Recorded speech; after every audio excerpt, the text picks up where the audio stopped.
नमस्कार, स्वागत है आपका इनसाइड झारखंड न्यूज के इस बुलेटिन में। मैं हूं हेमलता और खबरों की शुरुआत करते हैं राजधानी रांची से। राजधानी रांची में अपराधियों ने एक कोयला कारोबारी को दिन दहाड़े गोली मार दी। इस घटना में घायल कारोबारी को इलाज के लिए अस्पताल में भर्ती कराया गया है। वहीं फायरिंग की इस घटना से क्षेत्र में सनसनी का माहौल है। राजधानी रांची में एक बार फिर बेलगाम अपराधियों ने उत्पात मचाया। इस बार अपराधियों के निशाने पर कोयला कारोबारी रहे, जिन्हें अपराधियों ने दिन दहाड़े गोली मार दी। ये घटना कोयला कारोबारी रंजीत कुमार गुप्ता के ऑफिस के सामने ही घटी। बताया जाता है कि बाइक सवार दो अपराधियों ने उन्हें गोली मारी है। हालांकि गोली कमर से नीचे लगने के कारण कारोबारी की हालत खतरे से बाहर बताई जा रही है। पूरी घटना को रांची के अड़गोड़ा थाना क्षेत्र के पुनदाग वाले रास्ते में अंजाम दिया गया। घटना के शिकार कारोबारी लातेहार के रहने वाले हैं। इस घटना के बाद मौके पर रांची के सिटी एसपी, डीएसपी सहित कई वरीय अधिकारी पहुंचे।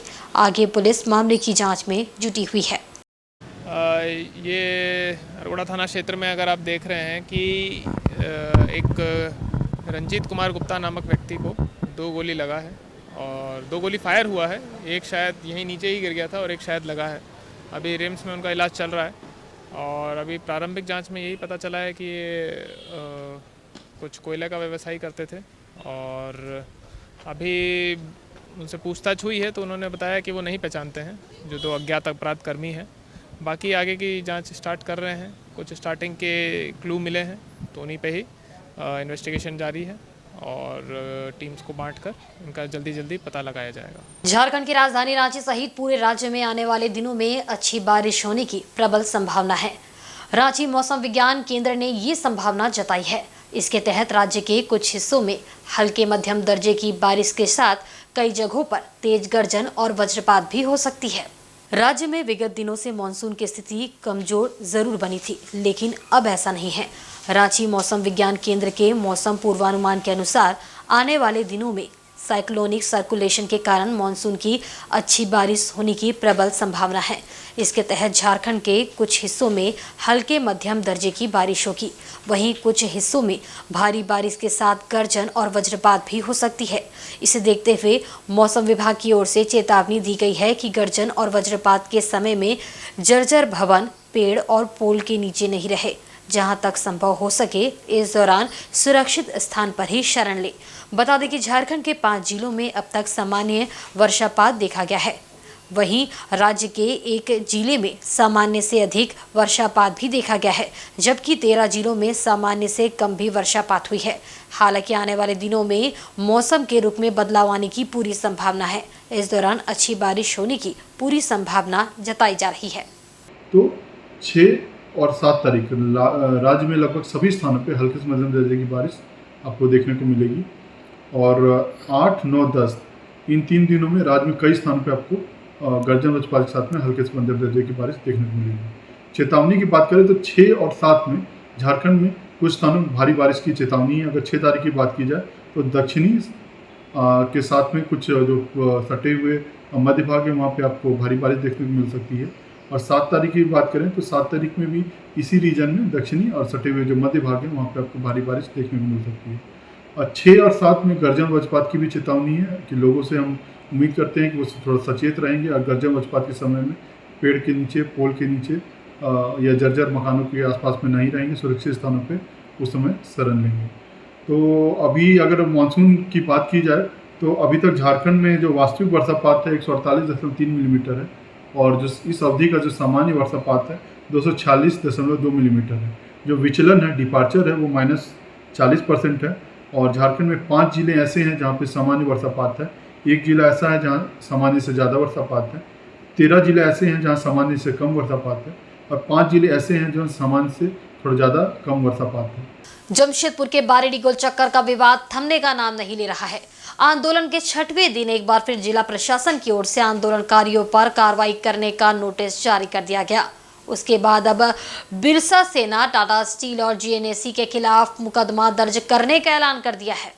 ये विवाद 30 जून से तब आरंभ हुआ जब हूल दिवस के अवसर पर बिरसा सेना और ग्राम सभा की ओर से बारेडी गोल चक्कर में कोका कमार करमाली के नाम पर पत्थलगड़ी कर दी गई, जो 1 जुलाई को टाटा स्टील और जेएनएसी के द्वारा पत्थलगड़ी को उखाड़ कर ले गई।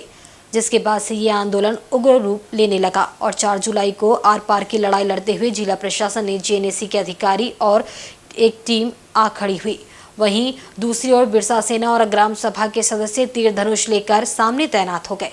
कई घंटों तक वार्ता होने के बाद कोई सफलता नहीं मिली तो जिला प्रशासन की ओर से आए अधिकारियों की टीम बेरंग वापस लौट गई, जिसके बाद बिरसा सेना के लोगों ने शहीद की मूर्ति स्थापित कर अपनी जीत का जश्न मनाया। लेकिन 24 घंटे के अंदर ही एसडीओ कोर्ट के द्वारा सिद्धगोड़ा थानों को पहले आवेदनकर्ता के रूप में प्रस्तुत करते हुए आंदोलनकारी दिनकर कश्यप और बलराम के नाम नोटिस जारी कर दी, जिसमें ये बताया गया कि वे लोग क्षेत्र में अशांति पैदा करने के लिए कोशिश कर रहे हैं। वहीं जेएनएसी और टाटा स्टील के द्वारा किए गए कार्य का उल्लेख करते हुए जब्त किए गए पत्थरगड़ी को स्वर्णरेखा नदी में विसर्जित करना बताया गया। इस उल्लेख के साथ ही बिरसा सेना अब दोबारा उग्र हो उठे और उन्होंने विसर्जन करने के कारनामा को धार्मिक दृष्टिकोण से आदिवासी समुदाय के धर्म को आहत करने का मामला बताया। साथ ही टाटा स्टील और जेएनएसी के खिलाफ मुकदमा दर्ज करने का निर्णय लिया है। उनका कहना है कि ऐसे कुकृत्य करने वाले लोगों के खिलाफ वे लोग न्यायालय की शरण लेते हुए मुकदमा दर्ज कराएंगे। किसी भी प्रकार से स्थापित किए गए मूर्ति को लेकर टाटा स्टील और जेएनएसी कार्रवाई करती है तो पूरे झारखंड के लोग सड़क पर उतरकर मुंह तोड़ जवाब देने के लिए बाध्य होंगे। 1 तारीख को जेएनएसी और टाटा के पदाधिकारी और दंडाधिकारी मिलके इस नोटिस में लिखा हुआ है, मिलके उस पत्थर को निकाल के स्वर्ण रेखा नदी में विसर्जन कर दिया गया। माननीय महोदय, आप बताइए कि आदिवासियों का पत्थरगड़ी विसर्जन कैसे होता है? ये सरासर आदिवासियों को मतलब चोट नहीं, घाव नहीं, सीधा छुरा मारा है। आदिवासियों के परंपरा पे छुरा मारा है। ये टाटा कंपनी कल भी आदिवासियों का सबसे बड़ा दोषी था और आज भी आदिवासियों का सबसे बड़ा दुश्मन है। पत्थरगड़ी का ए और बी नहीं पता और वो व्यक्ति हमारे पत्थरगड़ी को डायरेक्ट स्वर्णरेखा नदी में विसर्जन कर दिया। ये कोई मूर्ति है? हाँ, क्या आप विसर्जन कर रहे हो? पत्थरगड़ी क्या है आपको जानकारी भी है? हाँ, आप अनुसूचित क्षेत्र में रह रहे हो, आप 5th शेड्यूल राज्य में हो और आपको ये नहीं पता है कि पत्थरगड़ी क्या है?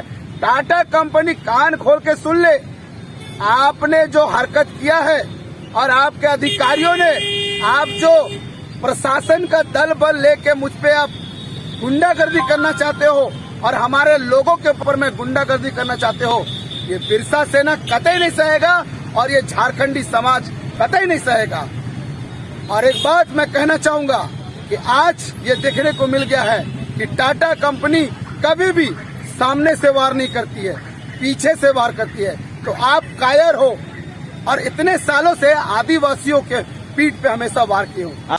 जमशेदपुर शहर में बारिश से निपटने के लिए जमशेदपुर अधिसूचित क्षेत्र समिति और मानगो नगर निगम पूरी तरह से एक्शन में है। इन दिनों विभागों के द्वारा अपने अपने क्षेत्र में युद्ध स्तर पर बड़े और छोटे नालों की सफाई करवाई जा रही है, जिससे बारिश के समय बारिश और नाले का पानी जाम नहीं हो सके और लोगों को इससे होने वाली परेशानियों से निजात मिल सके। बता दें कि जमशेदपुर शहर में बारिश के समय जमशेदपुर अधिसूचित क्षेत्र समिति और मानगो नगर निगम क्षेत्र में लगातार नालों में जाम की समस्या उत्पन्न होती है, जिससे सैकड़ों घरों में बारिश और नालों का पानी घुस जाता है, जिससे हर वर्ष लोगों को लाखों का नुकसान होता है। हालांकि इस बार दोनों नगर निकाय के अधिकारियों ने दावा किया है कि इस बार इस तरह की स्थिति उत्पन्न नहीं होने दी जाएगी। इसको लेकर पहले से ही पूरी तरह से तैयारी की जा रही है। निचले इलाकों में बड़े बड़े मोटर भी लगाए जाएंगे, जिससे बारिश ज़्यादा हो तो उसका पानी सीधे नदी में गिराया जा सके। वहीं दूसरी तरफ लगातार बड़े और छोटे नालों की सफाई करवाई जा रही है। दोनों अधिकारियों ने आम लोगों से भी अपील की है कि वह कचरों को सीधे नाले में नहीं डालें। लगातार शिकायत मिलती है कि कई लोग अपने कचरों को बोरे में या प्लास्टिक में बांधकर नाले में डाल देते हैं, जिसकी वजह से नाला जाम हो जाता है।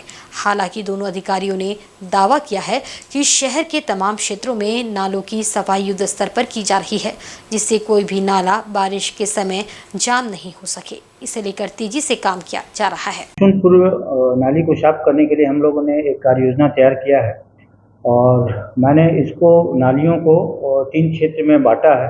पूर्वी विधानसभा क्षेत्र में कितने नाले हैं, पश्चिमी में कितने नाले हैं और कुछ ऐसे नाले जिसको मैंने जुस्को को बोला है साफ़ करने के लिए। तो पूर्वी विधानसभा क्षेत्र में 20 नाले को मैंने कैटेगराइज किया। उसके बाद पश्चिमी में 6 नाले हैं और 7 नाले ऐसे हैं जिसको मैंने जुस्को को सफाई करने के लिए दिया है।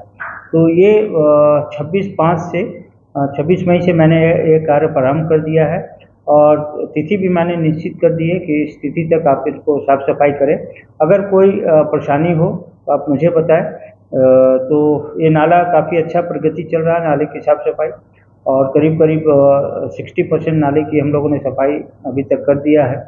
और शेष कुछ नाले, जैसे आज ही एक कंप्लेंट मिला कि एक बड़ा नाला है जिसमें जो मेरे क्षेत्र में आया था वो नाला, लेकिन वो सफाई करना संभव नहीं हो पा रहा है। तो जिसको को मैं लेटर लिखने जा रहा हूँ कि आप उस पर मुझे मदद करें।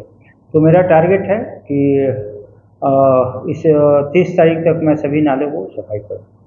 मैं आपके माध्यम से उन लोगों से अपील करना चाहता हूं कि कृपया आप अपनी जिम्मेदारी भी समझें, क्योंकि ये रेगुलर प्रोसेस हो जाता है। मैं साफ़ करता हूं, फिर लोग डाल रहे हैं, फिर मुझे साफ़ करना पड़ता है और इसका खमियाजा जब बरसात मानसून आता है तो लोगों को झेलना पड़ता है। लास्ट टाइम भी बरसात जब यहाँ पे हल्की सी बाढ़ आई थी तो मैं यहाँ पर स्थापित रहा।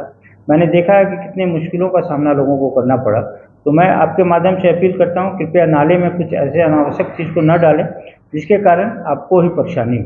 पहले से ही तत्पर हैं और हमारे यहाँ मुख्य नाली जो है, जो बड़े नाली है जिसकी पानी स्वर्णरेखा रिवर में जाती है, वो कुल 9 नाली है और सभी नाली के हम लोग 1-2 बार पूरी तरह से सफाई करा चुके हैं और सफाई एक निरंतर प्रक्रिया है जो हमेशा ही करते रहना है।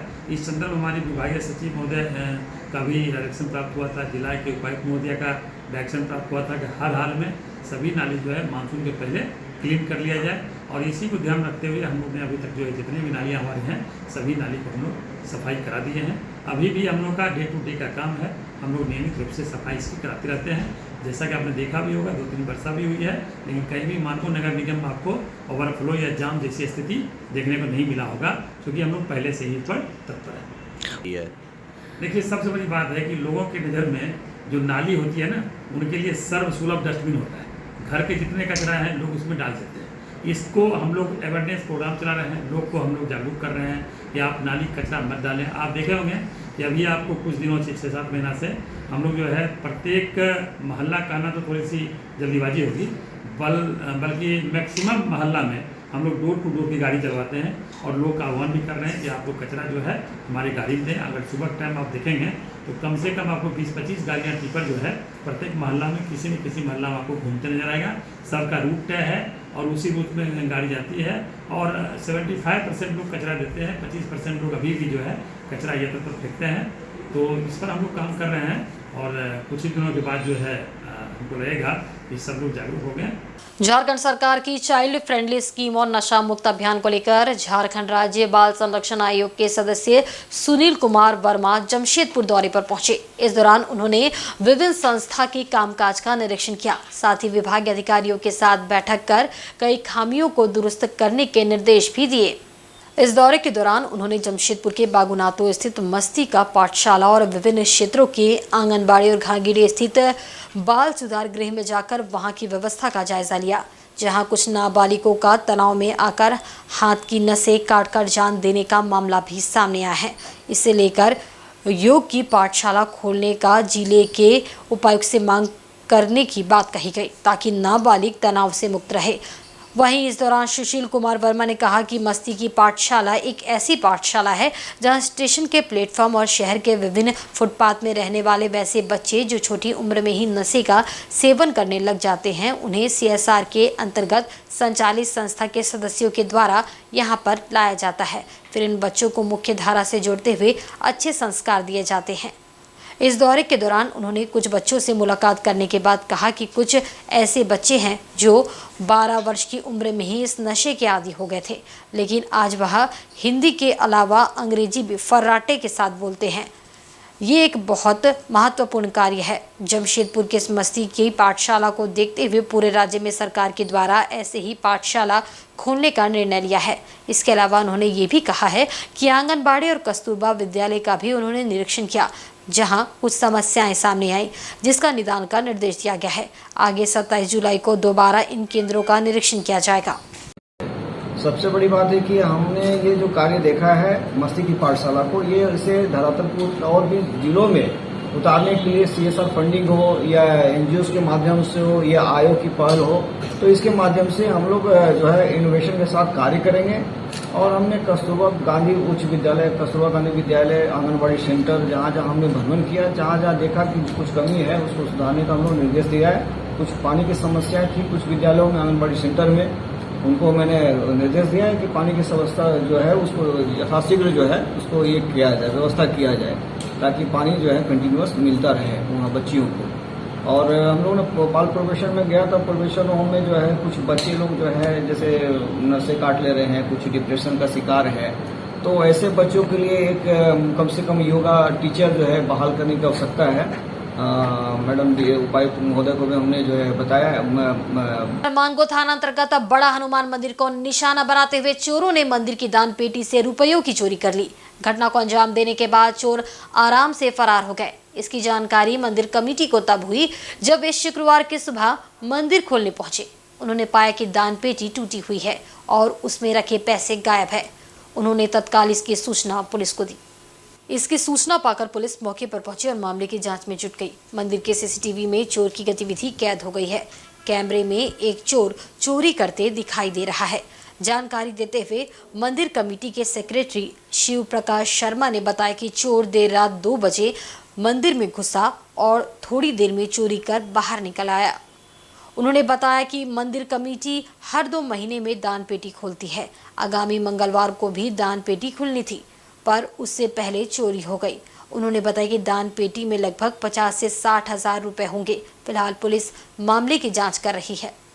अब कितने सालों से यहाँ पूजा करा रहे हैं? यहाँ हमारा हो गया 19-20 साल। अब जब आए तो क्या पता चला? हम आए तो देखे कि अध्यक्ष साहब खड़ा थे, गेट बंद था, तो बोले कि बगल से आइए। बगल से आए तो पता चला कि शीशा टूटा हुआ है, उसमें चोर घुसा हुआ है और पेटी टूटा हुआ है, पैसा निकल गया। कितना पैसा चोरी होने का अनुमान है? 2 महीना का था। 2 महीने का था। ठीक। आज सुबह 5 बजे मंदिर के पुजारी ने अध्यक्ष श्री रामाश्रय सिंह को सूचना दिया कि मंदिर में चोरी की घटना हुई है, और अध्यक्ष जी ने फिर हम सभी को फ़ोन किया तो हम लोग पहुँचे, और पहुँचने के बाद वहाँ पर देखे कि मंदिर के अंदर का जो गेट है उसका शीशा तोड़ करके चोर वहाँ से घुस करके दान पेटी से रुपये और रेजगारी वहाँ से चुराया है। और CCTV फुटेज देखने से चोर का हुलिया वगैरह भी पता चल रहा है कि जो है चोर कोई ना कोई जो है पूरा रेकी करके। कितने की चोरी होने की संभावना है? चोरी का अनुमान है कि 70-80 हज़ार रुपये के आसपास हम लोग का एक अनुमान है कि इतना चोरी हुआ होगा। वहीं सरायकेला कस्बा जिले के चांडिल प्रखंड अंतर्गत तामुलिया पंचायत के पूड़ी सिली निवासी गुरुचरण सिंह सरदार को 5 लाख की रंगदारी नहीं देने पर जान से मारने की धमकी दी गई है। मामले का आरोपी रखाल प्रामाणिक और गोपाल प्रामाणिक बताया जाता है। इसे लेकर गुरुचरण सिंह सरदार ने भूमिज मुंडा समाज के लोगों के साथ कपाली ओपी पहुंचकर आरोपियों के खिलाफ लिखित शिकायत दर्ज कराई है।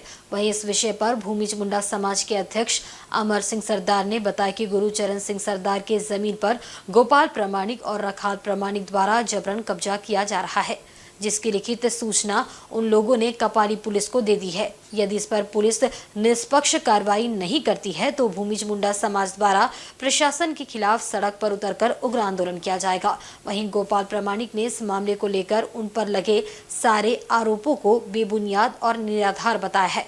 उनका कहना है कि उक्त जमीन सन 1966 में उनकी दादी स्वर्गीय मंदा दासी द्वारा स्वर्गीय सुखलाल सिंह सरदार से खरीदी थी, जो अभी भी उनके दखल में है और जमीन से संबंधित सभी दस्तावेज उनके पास सुरक्षित है। गोपाल प्रामाणिक ने कहा कि उक्त जमीन पर पिछले कई वर्षों से भूमाफिया गिद्ध की भांति नजर गड़ाए बैठे हैं। मीडिया के माध्यम से उन्होंने प्रशासन से इस विषय का समाधान अविलंब करने की गुहार लगाई। आज हम लोग कोपाली थाना आए हैं। हमारे भूमि समाज के पुड़िसली गांव के गुरुचरण सिंह के ज़मीन पर जबरन गोपाल प्रामाणिक और रखाल प्रामाणिक ने घर तोड़ा है और उनका ज़मीन पूरा कब्जा कर रहा है। और